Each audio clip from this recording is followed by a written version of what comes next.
Hello and welcome to today's tutorial. In this session, we learn how to count inversions in a given array. An inversion occurs when two elements are out of order with respect to their indices. This problem introduces key concepts in nested loops and sorting algorithms, and it's a great exercise in analyzing algorithmic efficiency. Let's dive in.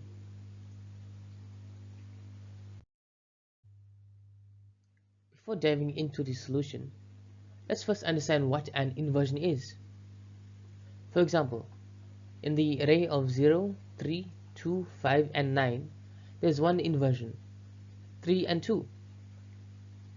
In the array of 1, 5, 4 and 3, there are three inversions.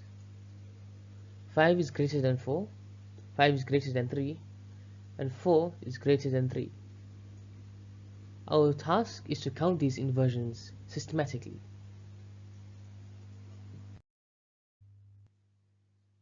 This is the first approach, which uses a nested loop to compare every pair of elements.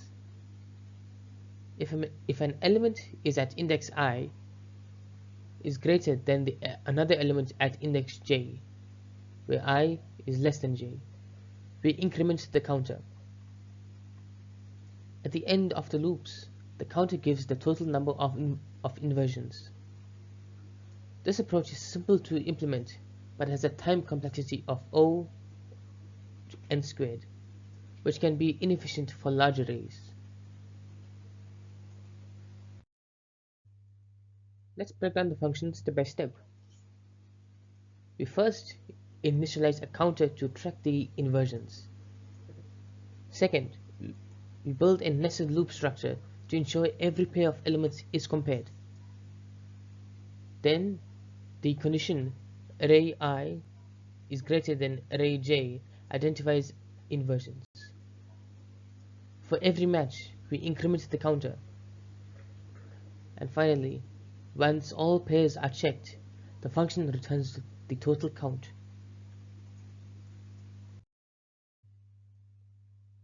Let's analyze these examples. In the array of 0, 3, 2, 5 and 9, the only inversion is between 3 and 2. In the array of 1, 5, 4 and 3, we find three inversions, where 5 is greater than 4, 5 is greater than 3, and 4 is greater than 3. By systematically comparing all pairs, this first approach ensures no inversions are missed.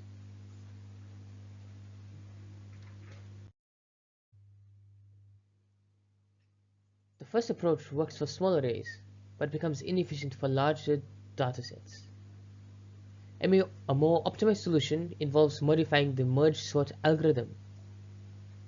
During the merge step, we count inversions by comparing elements from left and right subarrays. This reduces the time complexity to O, where n log to the power of n, making it suitable for large inputs. To recap, we find that the first approach is simple but slow for large datasets. Also, the optimized approach using merge sort improves efficiency dramatically. Finally, the counting inversions is a useful technique for analyzing array disorder and has applications in sorting algorithms. Thank you for watching. If you enjoyed this tutorial, please like, share and subscribe for more JavaScript videos. I'll see you in the next one.